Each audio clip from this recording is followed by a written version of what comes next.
Phone tapping వ్యవహారంలో మరొక కీలక పరిణామం చోటు చేసుకుంది. తెలంగాణ ఫోన్ ట్యాపింగ్ కేసులో కీలక సూత్రధారిగా ఉన్న శ్రవణ్ రావు ఆంధ్రాకు చెందిన పలువురు ఫోన్లను ట్యాప్ చేయించినట్టుగా గుర్తించారు. అప్పటి ప్రభుత్వం శ్రవణ్ రావు ద్వారా కొందరి ఫోన్లు ట్యాప్ చేయించారు. మరోవైపు ప్రధాన ముద్దాయిగా ఉన్న ప్రభాకర్ రావు సుప్రీంకోర్టును ఆశ్రయించారు. విచారణ పేరుతో సిట్ అధికారులు తనను వేధిస్తున్నారంటూ పిటిషన్ దాఖలు చేశారు.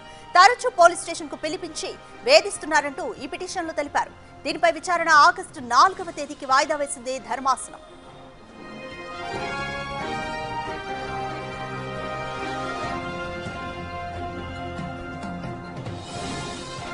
ప్రభాకర్ రావుకు ఇచ్చిన రిలీఫ్ ను కొట్టివేయాలంటూ సిట్ అధికారులు కోరారు. విచారణలో ప్రభాకర్ రావు మౌనంగా ఉంటున్న విషయాన్ని కోర్టు దృష్టికి తీసుకెళ్లనున్నారు. ప్రభాకర్ రావు ఇప్పటి వరకు 6 సార్లు విచారణకు హాజరయ్యారు.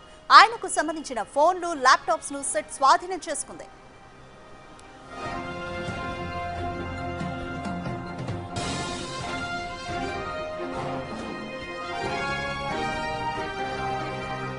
మోర్ డీటెయిల్స్ మా ప్రతినిధి సాగర్ అందిస్తారు.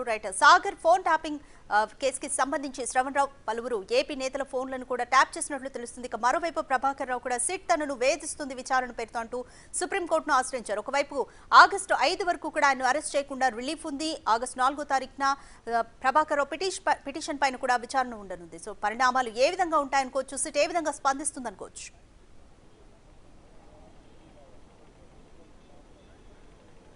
రాధిక, ఫోన్ ట్యాపింగ్ కేసులో మరికొన్ని కీలక పరిణామాలు చోటు చేసుకుంటున్నాయి. ఈ కేసులో A6గా ఉన్నటువంటి శ్రవణ్ రావు ఏదైతే ఈ ఫోన్ ట్యాపింగ్ వ్యవహారానికి సంబంధించినటువంటి కొన్ని కీలక అంశాలతో శ్రవణ్ రావుకు ముడిపడి ఉంది. ఎందుకంటే గత ప్రభుత్వ పెద్దల ఆదేశాల మేరకు తెలంగాణనే కాదు ఏపీకి సంబంధించినటువంటి కీలక రాజకీయ నేతల కొన్ని బడాబాబుల వ్యాపారుల ఫోన్లను కూడా ఏపీకి సంబంధించిన ఆంధ్రప్రదేశ్ రాష్ట్రానికి సంబంధించిన వారి ఫోన్లను కూడా శ్రవణ్ రావు ట్యాప్ చేసినట్టుగా కూడా సిట్ అధికారులు గుర్తించినట్లుగా కూడా తెలుస్తుంది. మరి గత ప్రభుత్వ పెద్దల ఆదేశాల మేరకే ఇదంతా శ్రవణ్ రావు చేసినట్లుగా కూడా ప్రాథమికంగా సిట్ భావిస్తుంది.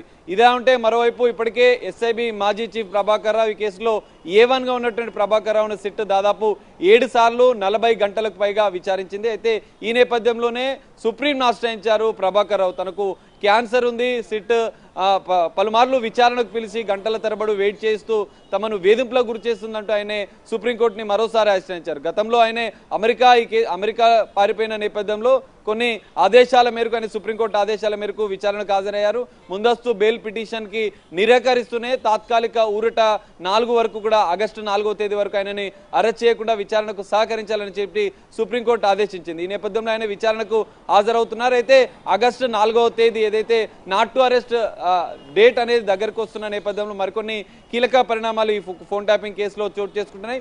ఎస్ఐబి మాజీ చీఫ్ ప్రభాకర్ రావు తనను వేధిస్తున్నారంటూ సుప్రీంకోర్టును ఆశ్రయిస్తే మరోవైపు నాట్ టు అరెస్ట్ ఎత్తివేయాలి, విచారణకు సహకరించడం లేదు. దీనికి సంబంధించినటువంటి కొన్ని ఆధారాలను కూడా సిట్, ఎందుకంటే సాక్షుల వాంగ్మూలాలు ఇటు నిందితులకు సంబంధించినటువంటి స్టేట్మెంట్ని ఇటు సుప్రీంకోర్టును ముందు ఉంచి ఈ కస్టడీకి తీసుకొని విచారించాల్సిన అవసరం ఉంది ప్రభాకర్ రావు అని చెప్పి ఇటు సిట్ అధికారులు సుప్రీంని ఆశ్రయించినట్లుగా కూడా తెలుస్తుంది. ఈ 2 అంశాలపైన ఆగస్టు 5వ తేదీన విచారణ ఉంది సుప్రీంకోర్టులో. ఇక్కడ మరి ప్రభాకర్ రావుకు ఊరట లభిస్తుందా, లేదంటే కస్టడీకి తీసుకొని విచారించాలి, నాట్ టు అరెస్ట్ ఆదేశాలను సుప్రీంకోర్టు ఎత్తివేస్తే సిట్ అధికారులు జ్యుడిషియల్ కస్టడీకి తీసుకొని ప్రభాకర్ రావుని విచారించాలని భావిస్తున్నారు. ఎందుకంటే ఈ కేసులో తెర వెనుక ఉండి కీలక సూత్రధారులు ఎవరన్న అంశాలు కూడా బయటికి రావాల్సిన అవకాశం ఉంది. సో ఈ నేపథ్యంలోనే సిట్ అధికారులు కస్టడీకి తీసుకొని విచారించాలని భావిస్తున్నారు.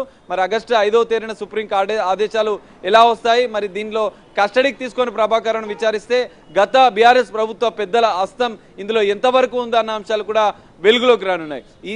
ఇదిలా ఉంటే ఇటు సిట్ విచారణకు కేంద్ర మంత్రి బండి సంజయ్ కూడా హాజరు కావాలని చెప్పి ఇప్పటికే నోటీసు జారీ చేశారు. పార్లమెంటు సమావేశాలు నడుస్తున్న నేపథ్యంలో ఇటు జూలై 28వ తేదీన విచారణకు హాజరని చెప్పి బండి సంజయ్ చెప్పిన నేపథ్యంలో దాంతో పాటుగా ఆయన మరికొన్ని సంచలన విషయాలు చెప్పారు. ఎందుకంటే ఈ కేసును సిబిఐకి అప్పగించాలి, ఈ కేసులో బీఆర్ఎస్కి సంబంధించినటువంటి పెద్దల హస్తం ఖచ్చితంగా ఉందని చెప్పి మొదటి నుంచి బండి సంజయ్ చెప్తున్న పరిస్థితి కనిపిస్తుంది. కొన్ని సంచలన ఆరోపణలు కూడా ఆయన చేశారు. ఇటు బీజేపీకి సంబంధించిన లీగల్ సెల్ దీనిపైన హైకోర్టులో కూడా ఒక పిటిషన్ వేసినట్లుగా కూడా తెలుస్తుంది. సో మరి బండి సంజయ్ స్టేట్మెంట్లో ఎలాంటి అంశాలు అంశాలు చెప్తారనేది కూడా ఇందులో కీలకంగా మారే అవకాశం ఉంది. ఎందుకంటే మొదటి నుంచి కూడా కేటీఆర్ల ఆదేశాల మేరకే ఇదంతా జరిగింది ఫోన్ ట్యాపింగ్ వ్యవహారం అని చెప్పి సంచలన ఆరోపణలు ఇటు బండి సంజయ్ ఇటు బీజేపీ సంబంధించినటువంటి కొన్ని కీలక నేతలు కూడా చేస్తున్న పరిస్థితి. మరి పూర్తి స్థాయి ఎందుకంటే ఆగస్టు 5వ తేదీ వరకు కూడా ఇటు నాట్ టు అరెస్ట్ ఆదేశాలు ఉన్న నేపథ్యంలో తర్వాత ఈ 10 రోజులు ఎలాంటి పరిణామాలు ఉంటాయి, సిట్ విచారణలో ఎలాంటి అంశాలు వీళ్ళకి వస్తాయనేది మాత్రం చూడాల్సిన పరిస్థితి కనిపిస్తుంది. Radhika, thank you Sagar.